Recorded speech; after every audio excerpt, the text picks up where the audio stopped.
We have one more presentation. Please use the feedback forms and just shout out whatever suggestions you may have for the next events. This would help us a lot. First event we'd really like to know. I know there's a couple of people in here that came to check it out, see how it went. There's 20, 25 people. Hopefully you all go back to the people that presented. Typically we'll come back to the next one. Hopefully next month we'll have one. Hopefully you in the crowd that aren't presenting will be presenting. Next up, blow them up a little bit. It's May's Small Business of the May's Lafayette Commerce Small Business of the Year Month Award winner. Chris Voglund talking about 7 ways to choose the right contractor. I'm going to stand down here. I hate PowerPoint. As much as I'm a tech guy, I think it takes the intimacy out of talking to people, and I hate looking at a screen like that. So I'm a consumer rights advocate for the building construction trades. It's a passion of mine. In addition to what I do for a living as an electrician, I hate seeing people being ripped off. I've been involved with a number of groups and organizations over the years where I work in training and education for folks that are in the trades and in apprenticeship programs to try to teach them to be better at what they do and to take their job seriously and remember what it is to trust somebody with trade work and trust a client. And today what I want to talk to you about is a couple of tips that you can use and share with your friends and family members, those of you that are starting businesses and those of you that are well on your way to where you want to be, about protecting yourselves when choosing contractors.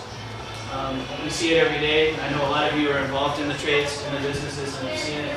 A lot of really unethical things happen, and most of the time it's people that get taken advantage of that haven't taken the time to educate themselves on what it is that they're getting involved with and who they're doing business with. So some of these tips on our 7 ways here, this is on my blog and you can check that out later if you would like to go there. It's artisanelectric.net/blog.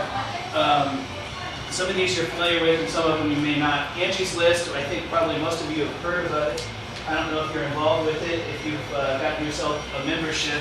It's I think $14 a year right now, $14.99, something like that. It's very inexpensive. It's an impartial program that they have put together there. I'm a pretty big supporter of it because they allow both parties to have input in the situation. So as a contractor, if somebody puts up an entry on my Angie's List that says that I didn't do something appropriately, there's an arbitration process. So I have an opportunity to clear my name and prove that we did things accurately and honestly and work through that process. So it's not one-sided, particularly bad one way or the other. It's a great tool if you go up. Most of the Lafayette contractors, the good, the bad, and the ugly, already have entries on Angie's Lists. Something else that a lot of people don't know, Angie's List is really branched out. Doctors, lawyers, attorneys, dentists, bars, venues, I mean they're covering things for musicians. It's a pretty amazing tool. So if you haven't gotten involved with it, I encourage you to check it out. It's worth the membership a year. Better Business Bureau, which has been around forever. A lot of us have dismissed it. They are reinventing themselves right now. They're trying very hard. One of the things that they told me and the couple of people that I've dealt with recently down there is that they are working on basically some data mining software to start pulling in additional information into the Better Business Bureau so that they can find out if their contractors are in fact living up to the criteria that they say they are. So that is kind of an emerging, changing situation right there. So if you're involved in a situation and need to find out or research a contractor, the Better Business Bureau is really starting to come up with some additional information. And it is reputable. If you're marketing yourself or your services, it's still a good tool for that. And again, I like their services because they also offer an arbitration situation for contractors or the other services that they represent in case there's been a dispute.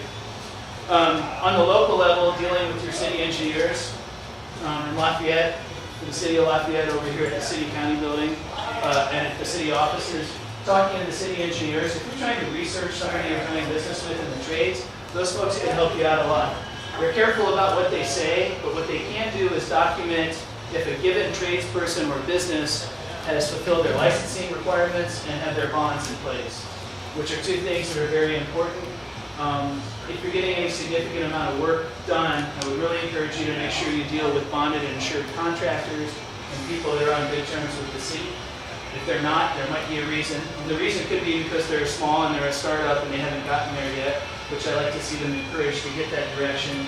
But the other reason could be because they are not what they say they are and can't, pass those criteria for doing business. Training and education, in particular to my trade, but there's a lot of things that are this way. The state of Indiana doesn't actually have an electrical license. There's no test. So any of you can walk out the door tomorrow, grab a piece of paper and some stencils, and spray paint on the side of your vehicle that you're an electrician and begin selling services. There is no exam, there's no test, there's no license. There's a lot of other things that are that way too.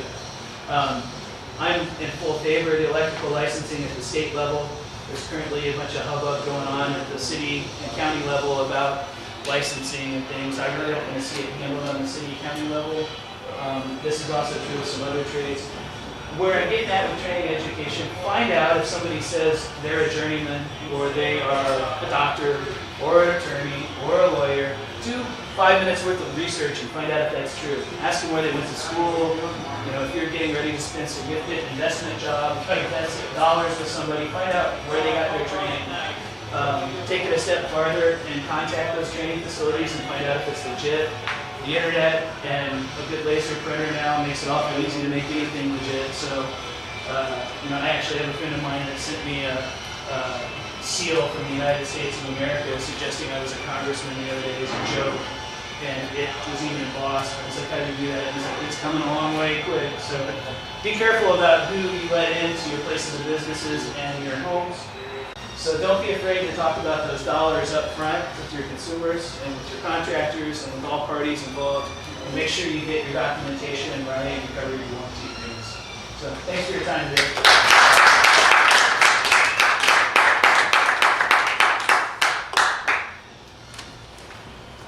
All right, well, that's our 8 speakers. Had a great mix of topics and ideas. Just to let you know, there's 4 of us that kind of in the end came together. It's myself, John, Nelu, Duke, and Zach. Thought we'd tell you that after everybody presented. We started out as Lafayette Tweet Up. One night we're like, I guess the problem in Lafayette is why don't people show up to interesting things? Everybody says they'll show up. Why don't they show up? You all know that, I'm guessing.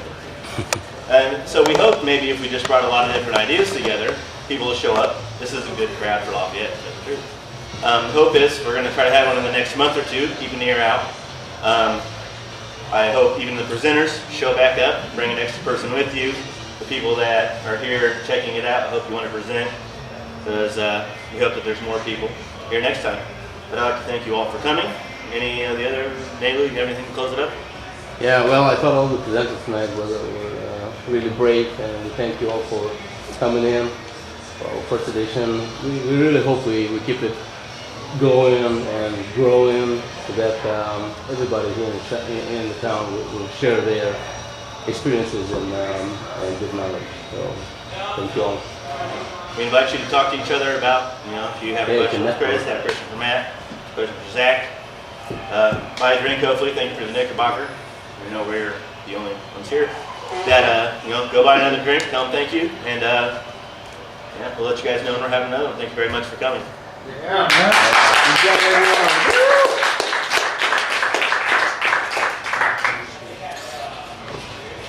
You went first, and that makes you exponentially more creative than the rest of us. And then in descending order, so I was Stare us down, right? What are you talking about again? I could talk for an hour. That's what I do. I just start a meeting so I can talk for An hour. Of course, everybody else loves it. That's on top of it.